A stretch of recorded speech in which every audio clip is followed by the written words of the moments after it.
আল্লাহ কোরআনের মধ্যে সূরা আম্বিয়ার মধ্যে বলেন, ওমা আরসালনাকা ইল্লা রাহমাতাল লিল আলামিন। এ বিশ্ব জগতের মানুষ, আমি আল্লাহ আমার পক্ষ থেকে তামাম আলমের জন্য আমি আমার নবীকে রাহমাতাল লিল আলামিন করে পাঠালাম। আল্লাহর রহমত তো হুজুর পাক সাল্লাল্লাহু আলাইহি ওয়াসাল্লাম, তাহলে বলছেন আল্লাহ রহমত চাই, তাহলে মানে হুজুর চাই। আল্লাহ রহমত ছাড়া বাঁচা যাবে না, হুজুর ছাড়া বাঁচা যাবে না। আল্লাহ রহমত ছাড়া নাজাত নাই, হুজুর ছাড়া নাজাত নাই। আকীদা ঠিক করেন, হুজুরকে বাদ দিয়ে কেউ নাজাত নাই। শুনছেন তো নাকি আমার কথা? বাপ জানগুলো বুঝতে পারছেন তো? হ্যাঁ বাপ বুঝেলেন। আমাদের কাছে অনেকে কোরআন দেখে দেখে গুমরা করেছে, জানেন না? হযরত আলী হুজুরকে শহীদ করেছিল কারা?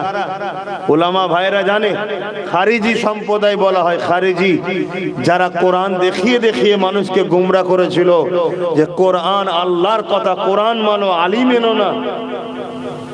আম মানুষ ভাবলো ঠিকই তো, কোরআন তো আল্লাহর কথা, আমরা আলীর কথা শুনবো কেন? আল্লাহর কথা ছেড়ে দিয়ে আলীর কথা শোনে? আল্লাহ তো সৃষ্টিকর্তা। শুনছেন কেমন ভাবে গুমরা হলো? আহলে সুন্নাত ওয়াল জামাতের নির্ভরযোগ্য চ্যানেল ফুরফুরা ওয়াজ টিভি। ফুরফুরা ওয়াজ টিভি শুনছেন? বলুন, হযরত আলী হুজুরকে যারা কোরআনের পক্ষে দাঁড়িয়ে আলী হুজুরকে শহীদ করেছে, এরা কেউ জান্নাত যাবে মনে হয়? আপনাদের ক্ষুদ্র বিবেক কি বলছে? বলুন, বলুন, বিবেক কি বলছে? কারণ আল্লাহ নবী জানিয়ে দিয়েছেন, এ বিশ্বে মানুষেরা শুনে রেখে দাও, আমি রাসূলুল্লাহ হলাম ইলমের শহর, আর আলী হলো ঈশ্বরের দরজা। আমি রাসূলুল্লাহর কাছে আসতে গেলে আলীর মাধ্যম আসতে হবে, আলী ছাড়া আমাকে পাওয়া যাবে না। সেই হযরত আলীকে শহীদ করে দিল দাড়িওয়ালা, টুপিওয়ালা মুনাফিকরা, সাধারণ মানুষের মধ্যে বিভ্রান্ত তৈরি করে দিল। কোরআন হলো আল্লাহ পাকের কথা, কোরআন মানো, আলীর কথা মেনো না। হযরত আলী কার কথা শোনাচ্ছিল? আল্লাহরই তো কথা শোনাচ্ছিল। কিন্তু আমার নবী সাহাবারা কি বলেছিল? এ বিশ্বে মানুষ ধোঁকায় পড়ে যাও না, অবশ্যই কোরআন মানবো, কিন্তু অন্য কারো থেকে নয়, হযরত আলী থেকেই মানবো।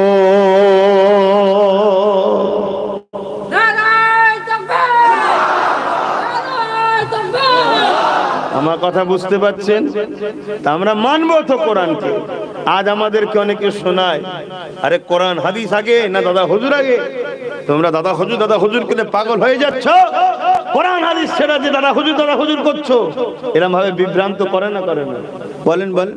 হ্যাঁ, এই আর আজকের খারিজি, এরা আজকের খারিজি, এরা আমাদের মধ্যে মতনৈক্য তৈরি করছে, ডিভাইড তৈরি করছে।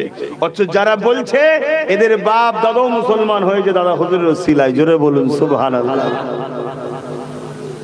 আরে অবশ্যই কোরআন হাদিস মানবো, কিন্তু তোমার থেকে নয়, জবানার মোজাদ্দেদ দাদা হুজুরের থেকে মানবো, জোরে বলুন সুবহানাল্লাহ। এটা হবে আজকে আমাদের উত্তর। কথা বুঝে আসছে? তাই বলে দিয়ে যায়, নবী পাককে চিনেন, নবী পাককে মুহাব্বত করেন, ভালোবাসেন, প্রিয়ার করেন। যে নবী আমার সারা জীবনটা তোমার আমার জন্য কেঁদেছে, আজও রওজা মুবারকে নবী আমার তোমার আমার জন্য কাঁদতেছে।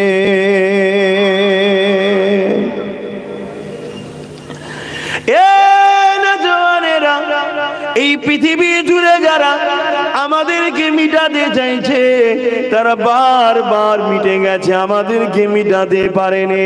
অথচ তাদের হাতে ক্ষমতা যুগে যুগে ছিল, অথচ তাদের হাতে অস্ত্র যুগে যুগে ছিল, অথচ তাদের দিকে পাওয়ার যুগে যুগে ছিল, তথাপিও তারা মিটে গেছে, আমাদের মিটাতে পারেনি।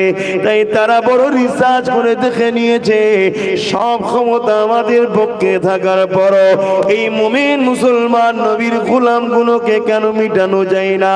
তারা রিসার্চ করে দেখে নিয়েছে, এদের দিলে এমন একটা পাওয়ার আছে, যে পাওয়ারকে ঈমান বলা হয়। ওই ঈমান যতক্ষণ এদের মধ্যে আছে, এদেরকে কখনো মিটিয়ে দেওয়া সম্ভব নয়। এরা যেতে ঈমানের জোরে, এরা কামিয়াবি ইমানের জোরে হয়। এরা ক্ষমতার আসনে বসে না, এদের দিকে কোন রকম ক্ষমতা না থাকার পরও এরা কামিয়াবি ইমানের জোরে। তো ইমানটা কি? তারা রিসার্চ করে দেখছে ইমানটা হলো হুজুরের প্রেম ও আদব। জোরে বলুন সুবহানাল্লাহ। শুনছেন তো নাকি? হ্যাঁ, হুজুরের প্রেম ও আদব, এটা হলো ইমান। আমার কথা একমত হতে পারছেন তো নাকি? কারো মাথায় ঢুকছে না যে আপনি আল্লাহর কথা বললেন না? তো আপনি তো আল্লাহর কথা বললেন না, যে আল্লাহকে মানা, আল্লাহর প্রেম আদব। আল্লাহকে দেখেছেন? আল্লাহকে ধরা যায়, ছোঁয়া যায়, শুকা যায়, দেখা যায়? আল্লাহ পাক তাই তার হাবিবকে মডেল করে দিয়েছে। এটাকে যদি ধরো আমায় ধরা হবে, এটাকে ছোঁয়া আমায় ছোঁয়া হবে। তার মানে এনাকে পিয়ার করা আমাকে পিয়ার করা, এনাকে মহব্বত করা আমাকে মহব্বত করা, এনার অনুসরণ করা আমার অনুসরণ করা। কেন? আমি আল্লাহকে তোমরা কখনো দুনিয়ায় দেখতে পাবে না। আমার বন্ধুকে দেখো, আমার কুদরত দেখে তুমি আমি আল্লাহ আমাকে চিনে যাবে। জোরে বলুন সুবহানাল্লাহ। বুঝাতে পারছি? তাহলে আমার রসুল পাককে সামনে ঠেলে দিচ্ছেন কে? আমার আল্লাহ নিজে। একটু সরাসরি দেন, কে ঠেলে দিচ্ছে? আল্লাহ। যে আমার বন্ধুটাকে ধর, এটাকে ধরা যায় আমায় ধরা যায় না, এটাকে ছোঁয়া যায় আমায় ছোঁয়া যায় না, এটাকে দেখা যায় আমাকে দুনিয়ায় দেখতে পাবি না। তাই আমার হাবিবকে ভালোবাস। সরে আছেন মহাশয়কে বসতে দেন, এদিকে সরে আছে না, সরে আছে। আপনি বসেন না, ভালতারে বসেন, চেপে বসেন, সামনে থেকে গিয়ে যান, মহাশয়কে বসতে দেন, ভালতারে বস, না কষ্ট হবে। আমি কি বুঝাচ্ছি আপনারা বুঝছেন? কি গো যুবকরা, বুঝতো তো নাকি? আমাদের তো সব হারা, সব শেষ, সব শেষ। যদিও বা নামাজ পড়তে যাই বা যান, সেই নামাজ তো হয় না যে নামাজ সাহাবারা পড়েছে। আল্লাহ নবী দুজন সাহাবা হুজুর দিগকে দান করিয়ে দিলেন মদিনার বর্ডারে পাহারা দিবার জন্য। একজন আনসারী আর একজন মুহাজিরিন সাহাবা। সাহাবা হুজুরদের মধ্যে আলোচনা শুরু হয়ে গেল, ভাই দুজন মিলে জেগে থেকে কি লাভ? হাফ রাত বা কিছু সময় আপনি পাহারা দেন, আমি ঘুমাই, আমি পাহারা দেবো, আপনি ঘুমাবেন। দুই ভাইয়ের মধ্যে সেটিং হয়ে গেল। এ যুবকেরা মুয়াজ্জিন সাহাবা ঘুমিয়ে পড়লেন, পালাক্রমে আনসারী সাহাবা দাঁড়িয়ে রইলেন। আনসারী সাহাবা চিন্তা করতে লাগলেন, বেকার দাঁড়িয়ে দাঁড়িয়ে কি লাভ? আল্লাহ পাকের নামাজে দাঁড়িয়ে যায়। আর এখন এমনও মুসলমান আছে জুম্মাতেও নামাজ পড়ে না।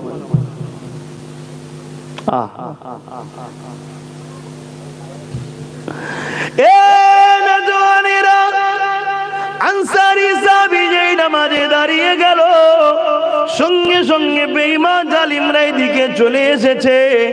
তারা দূর থেকে আমার নবীর সাহাবীকে দেখে আর চিন্তা করতে লেগেছে, ওটা মুহাম্মাদের অনুচর না একটা কাচের কোনো খুঁটি গোড়া দাঁড়িয়ে আছে। এই রকম ভাবে অনেকক্ষণ ধরে তাকিয়ে রয়েছে। আর আনসারী সাহাবা কেরাত তেলাওয়াত করে যাচ্ছে, কোরআন তেলাওয়াত করে যাচ্ছে। কেন? কোরআন কোনো বই কিতাব পুস্তক নয়, কোরআন হলো কালামুল্লাহ, আল্লাহ পাকের কথা। যুবকেরা, তরুণেরা, তাই আল্লাহ জানিয়ে দিয়েছে যে যতক্ষণ আমার কোরআন তেলাওয়াত করবে সে আমি আল্লাহ আমার সঙ্গে ততক্ষণ কথা বলতে লেগেছে। আল্লাহ নবী সাহাবী আনসারী সাহাবী দাঁড়িয়ে দাঁড়িয়ে নামাজ পড়তে লেগেছে, কেরাত তেলাওয়াত করতে লেগেছে। এমন সময় দেখা যায় ওই বেঈমানেরা তীর নিক্ষেপ করে দেয়। ওই তীর এসে আমার নবী পাকের সাহাবীর সিনায় লেগে যায়। সাহাবী বুঝতে পেরে গেছে আমাকে জালিমরা তীর মেরেছে, কিন্তু কোরআন তেলাওয়াত এত মজা লাগছে, কোরআন তেলাওয়াতটাও ছাড়তে পারছে না। একটা দুটো তিনটে করে পর পর তীর মেরেছে। সাহাবী রুকু গেলেন, সালাম ফিরালেন, মুহাজিরিন ভাইকে তুলছেন, মুহাজিরিন সাহাবীকে তুলছেন। মুহাজিরিন সাহাবী উঠে, দেখা হয়েছে, দেখে লাও একটু ভালো করে তারপর আলোচনা করব। এ কি অভ্যাস তোমাদের? হায় কি দুনিয়া এসে গেল, কি দুনিয়া এসে গেল। হুজুরের নাম আমার স্মরণ করছেন, ভাইদের যদি জানা থাকে একটু বলবেন। একজন ইমাম সাহেব ছিলেন, হাদিসের দাস দিচ্ছেন, ছাত্রদের ঘরে হাদিস শিখাচ্ছেন, ছাত্ররা বসে বসে হাদিস শিখছেন।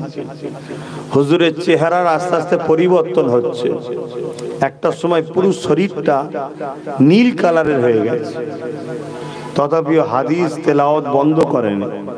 যখন হাদিস শেষ হয়ে গেল, ছাত্ররা জিজ্ঞেস করছে, হুজুর আপনার চেহারার মধ্যে পরিবর্তন দেখা দিচ্ছে, কি ব্যাপার?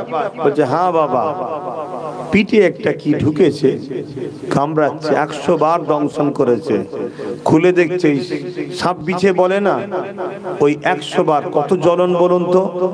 হুজুর তাহলে আপনি প্রথমবার কামড়ে দে। বাবা আমি নবীর হাদিস বলছি, কি করে হাদিস বন্ধ করে দে বাবা, দেখি জান আগে নয়, নবীর হাদিসটা আগে। জোরে বলুন সুবহানাল্লাহ। এই পুরো পৃথিবীকে এক পাল্লায় রাখো, আর নবী পাক সাল্লাল্লাহু আলাইহি সাল্লামের একটা সুন্নতকে এক পাল্লায় রাখো। এই পৃথিবীর থেকেও নবীর সুন্নতের একটা সুন্নতের দাম অনেক বেশি। জোরে বলুন সুবহানাল্লাহ। আমরা তো মানতে পারিনি, আমরা মানতে পারিনি। কত বড় বড় গাড়ি ঢুকছে রে বাবা, সরে লেগে না যায়, সরে আই বাপ। শেষকালে সব ছেড়ে দে, ড্রাইভার সাহেবের উপর রাগ মিটাবি, সরে সরে আই বাবা। এবারে মসজিদের শুভ উদ্বোধনী বলে এখানে হচ্ছে, পরের বারে কোনো মাঠটার দেখে করবেন, কথা বুঝে আসছে। কেন এই জায়গায় ভাবে করা ঠিক হবে না, গাড়ি ঘোড়া সব যাচ্ছে। আবার পিছনে একটা ছেলে, যাও গাড়িগুলো সাইড দিয়ে দাও। তো ভাইয়েরা আমার, কি কথা বলছিলাম জানো? হ্যাঁ ওটা তো বললাম, তার আগে কি ওয়াজ করছিলাম?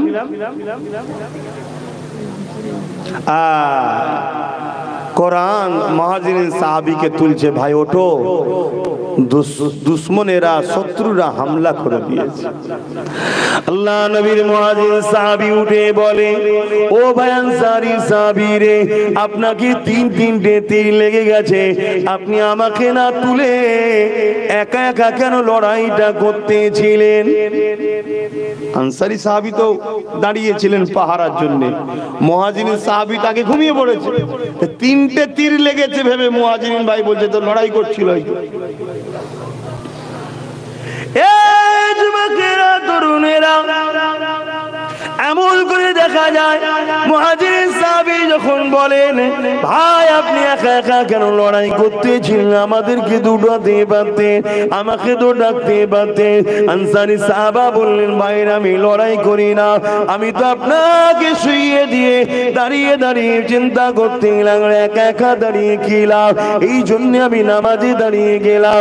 যখনই নামাজে দাঁড়িয়ে গেছি, তীর এসে আমাকে লেগে যায়। ওই আনসারী সাহাবী বলে, একটা তীর যখন লেগেছিল আপনি আমাকে তো উঠাতে পারতেন। নূর নবী দয়া নবী জানিয়ে দিয়েছে, নামাজ যেমন ফরজ, এটা অবশ্য নফল নামাজ পড়ছিল, তাহলে জান বাঁচানোটাও তো ফরজ, তাহলে আপনি কেন নামাজটা ছেড়ে দিয়ে তুললেন না? ওই সময় আনসারী সাহাবী বলে, আমি সূরা রহমান তেলাওয়াত করতেছিলাম, এত সুন্দর মজা লাগছিল, এত আনন্দ লাগছিল, এত ভালো লাগছিল, আমি মনে করছিলাম আমায় তীর লাগছে, আমি মনের মধ্যে লেগেছিলাম জান চলে যায় চলে যা। সূরা রহমান তেলাওয়াতে যে মজাটা পাচ্ছি, এই তেলাওয়াতটাকে আমি কোনোভাবে বন্ধ করতে পারবো না।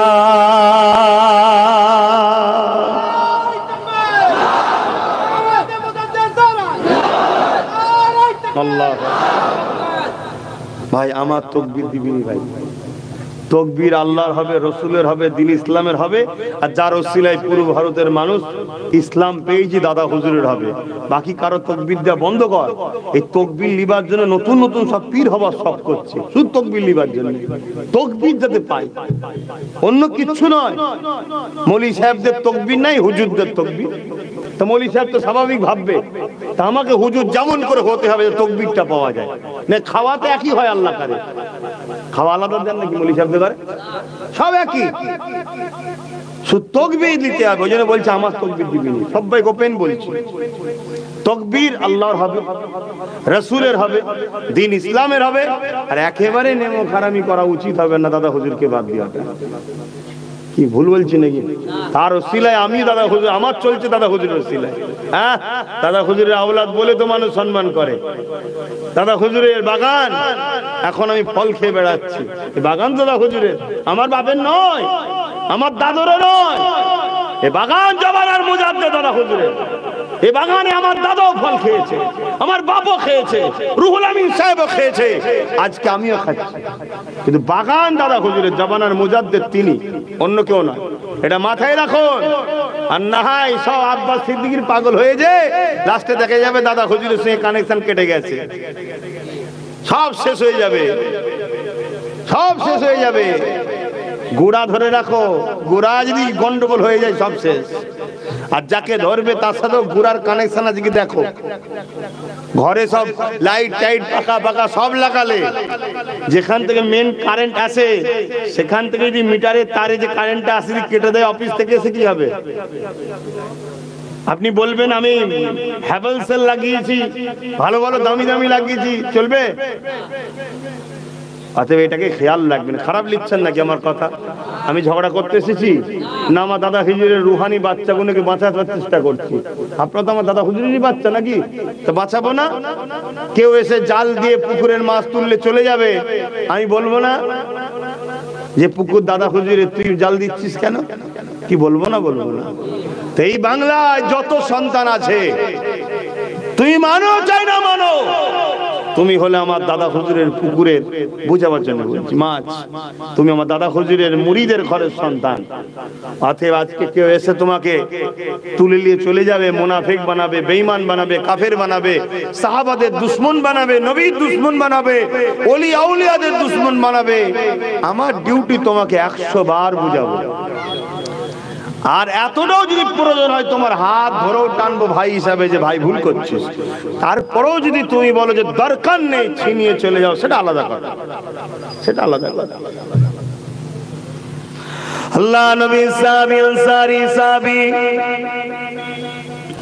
এ নওজওয়ানেরা এমন করে বলতে লেগেছেন, আমার যখন প্রথম তীরটা লেগেছিল আমি নামাজ ছাড়তে পারছিলাম না, কেরাতে এত মজা লাগছিল।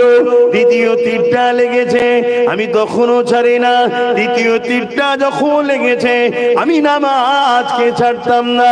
হঠাৎ করে আমার মনে পড়ে যায়, নূর নবী তো আমাকে দায়িত্ব দিয়েছে, বাবা তুমি রাজা বর্ডারে পাহারা দাও, যদি আমি এখানে শহীদ হয়ে যাই কোনো অসুবিধে নাই, আপন করে দুশমনেরা এসে আপনি ক্ষমাচ্ছেন, আপনাকে শহীদ করে দেবে, এত কোনো অসুবিধে নাই। কিন্তু তারা গোপনে গিয়ে যদি আমার নূর নবীর উপরে হামলা করে দেয়, এই কথা যখনই মনে পড়ে গেছে, ভাই নামাজকে ছোট করে দিয়ে সালাম ফিরিয়ে আপনাকে উঠাতে লেগেছি।